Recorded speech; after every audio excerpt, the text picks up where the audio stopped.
Avatar: The Way of Water. Set more than a decade after the first film, it tells the story of Jake Sully and his family. The humans soon return to prepare Pandora for human colonization, as Earth is dying. In order to protect the Omatakaya clan, Jake and his family exile themselves from their clan and retreat to the Mekkaina Re People clan at Pandora's eastern seaboard, where they try to learn the ways of the Re People and prepare themselves as the humans try to hunt them. Of course, let's start off with the visuals.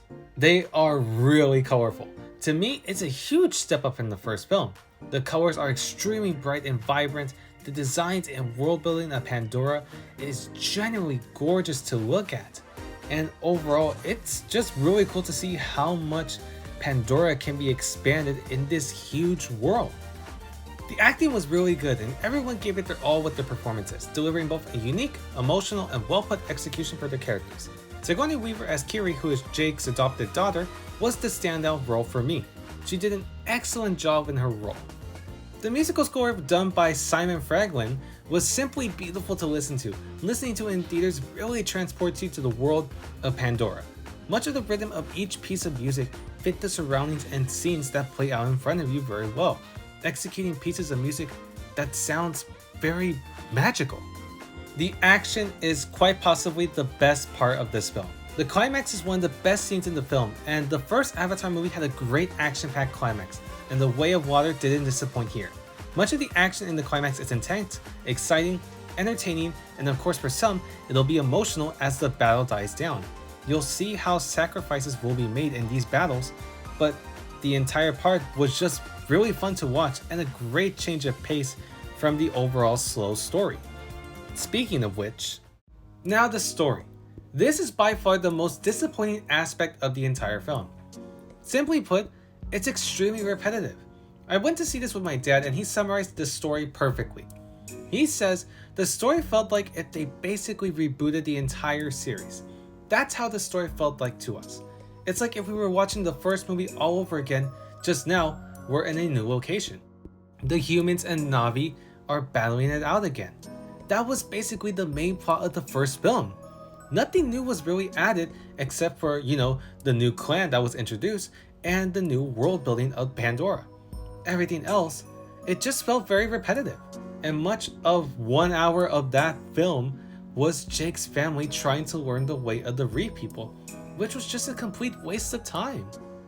And of course, the antagonist from the first film is the antagonist in the second film, but now he's in an avatar of his own. Like, it's stupid.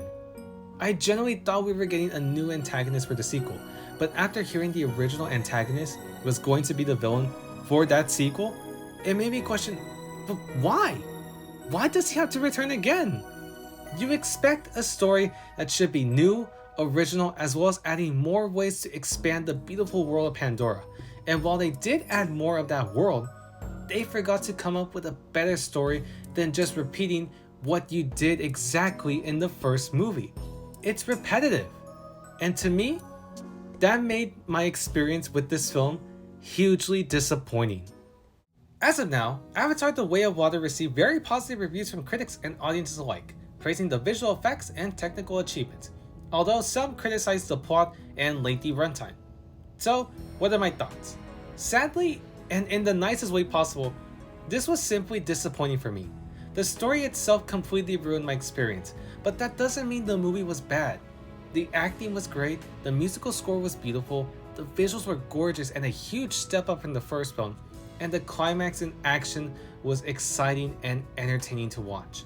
However, you need a good story along with that, and sadly, Avatar: The Way of Water executed a story we've already seen in the first movie, and it makes the film feel extremely repetitive.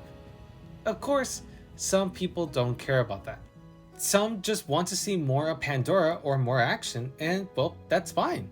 But you have to understand that some people, including myself, expected a good story to go along with this film. But what we got was a film that wasted an hour of just showing the ways of how the clan works, and a story that almost feels like the first film. Of course, please remember that this is only my opinion. The film itself isn't bad, I repeat, but it was hugely disappointing. So please respect others' opinions on the film. And as I'm not trying to fight with the people who honestly enjoyed the film. And if you enjoyed the film, then I'm happy for you. I'm glad you enjoyed it.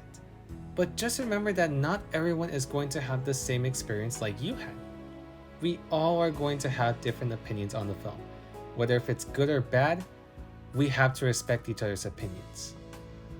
Anyways, I'll give Avatar: The Way of Water a 5 out of 10.